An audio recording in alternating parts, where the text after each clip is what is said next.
Okay, so you're working on the final project for your museum studies. What are you working on? Your master's? Oh yeah, master's degree in museum studies. Okay, okay. And why do you choose genealogy as your final project? Um, at the time, I was just thinking about some New Orleans history type stuff after going to the New Orleans Historic Collection Museum, and just kind of opened up my mind about how much of African American history wasn't in that place, and just really not just out. So I kind of started out on a journey, maybe to do something on slaves during that time, to try to fit something in with that museum.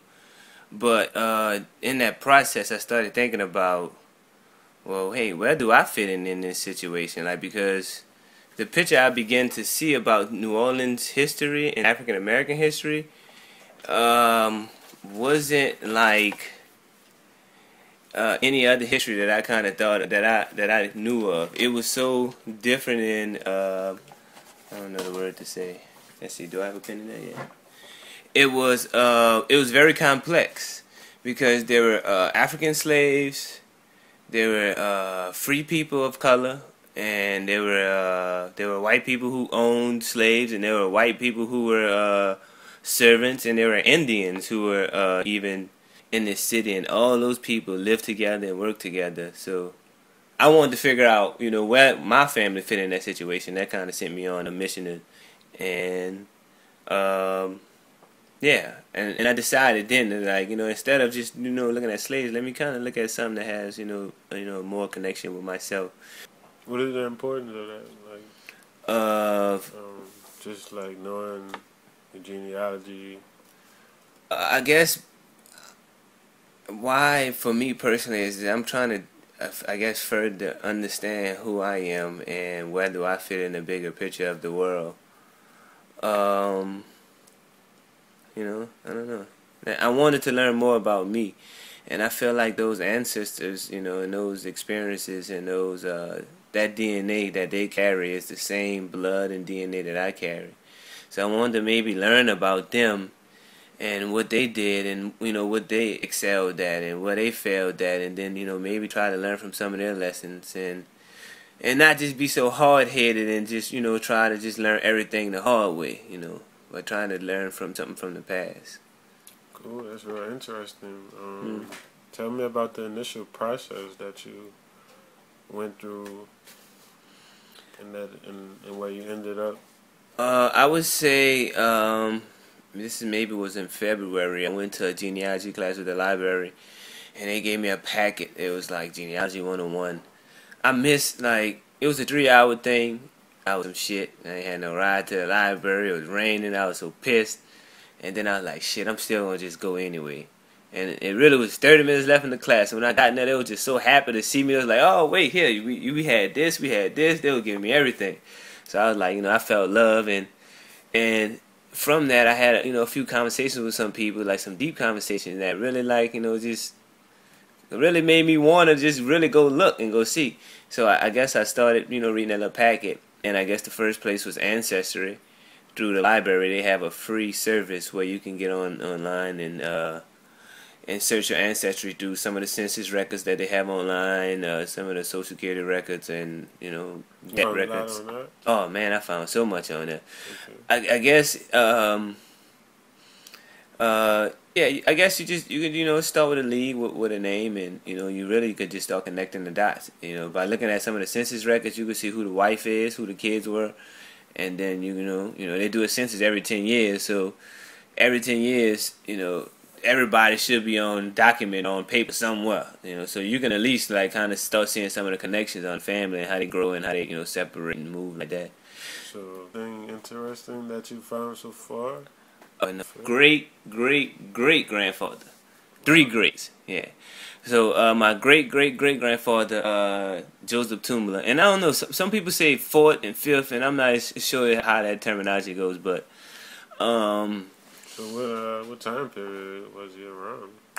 Born. Let's see. I have it. Oh man, forget that. He was born in 1840 in the Donaldson settlement.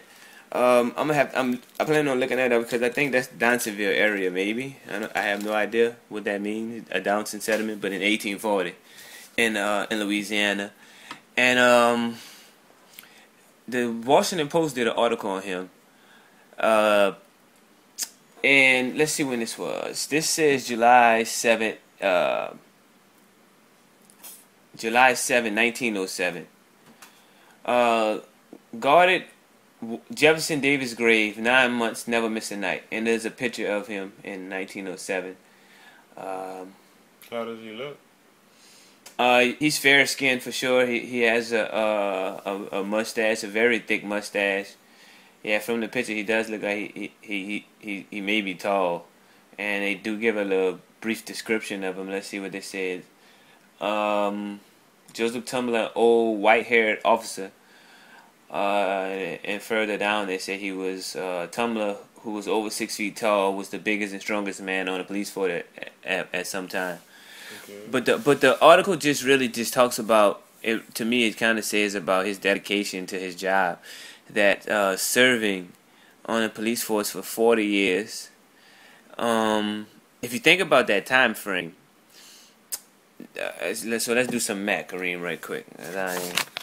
He was born 1840. Right. What age you got on the somewhere around 1870. You got on the force around 1870. Around 1870. So I think it says 1875 probably in this article. But think about that time period. Like slavery had just ended, 1865. Reconstruction was going on in New Orleans. Black people had. I wish I'd showed you that picture. I looked at it. They just did a seminar at SUNO recently about Reconstruction in Louisiana and New Orleans, and how many African American people were elected into government official and taking like real official jobs during Reconstruction. And right after that, they said after the federal government troops left, it kind of went right back downhill. So, and they say Reconstruction ended somewhere near, if I can remember, 5 years after the war ended. So the war ended, 65? So that's 1870 probably. Right around the time he got on the force. And was able to stay on the force for 40 years. Like, I read a bunch of little small articles and a small clip. Like, what's really strange and what I'm finding out is that a bunch of people read about him. Like, I've read like 3 books already. I read somebody's dissertation that reference this man, Joseph Tholmer. So, and all of them are kind of, the last one I read today they were talking about black police in America, and they were talking about how after the Reconstruction ended, how Jim Crow kind of took over, but still in New Orleans, this complex racial society, there was still 1,000 policemen working for NOPD. And, during those years, those numbers began to dwindle down until 1909 when my grandfather was the last person to die as a black man, as a policeman, until, years later after, I guess, maybe the Civil Rights or something like that. I'm not sure the exact date. But, I mean, just imagine, like, that life. I was reading, they were saying that one sergeant had got hit by somebody who they was trying to arrest. And on the spot, he reprimanded the 2 black officers. Black people, we don't want black people on the force anyway. That was the quote that I read in the book. It said, we don't want black people on the force anyway. So, just imagine like working in that environment, in that situation. Like, I mean, he had some real tough ass skin. So I don't know. It just makes me just really want to really dig deep and really try to understand deeper about what he really was going through and like really what the times really did look like. Because I guess my notion of the times in that time hasn't been like accurate, honestly. I mean, because I didn't know they had like 1,000 policemen on the police force in New Orleans. Black men. During after Reconstruction, not during that time. And not to say that my grandfather was one of those people. And, and probably was held to one of the highest esteem, to be handling the job for 40 years.